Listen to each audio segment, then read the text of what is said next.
Ναι, εκεί κάτω όχι. Εδώ είναι τα παιδάκια τώρα και παίζεις. Εγώ ήθελα. Ναι. Εγώ θέλω παππού. Ας κάτσουν αυτά να δουν τάμπλες, ναι. Όχι. Γιατί είσαι κακό χωρίς. Γιατί.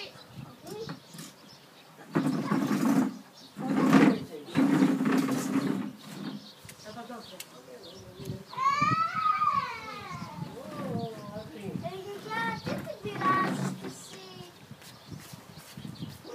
Πολύ πειράζει αυτή.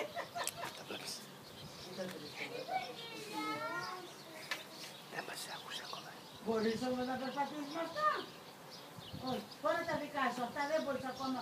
Όταν θα μπορέσεις θα σε πάρουμε και τέτοια. Μάρθα. Τράβηξα αρκετά. Άντε πάτε και εσείς εκεί κοντά να σας βάλω. Αφού δεν μιλάει.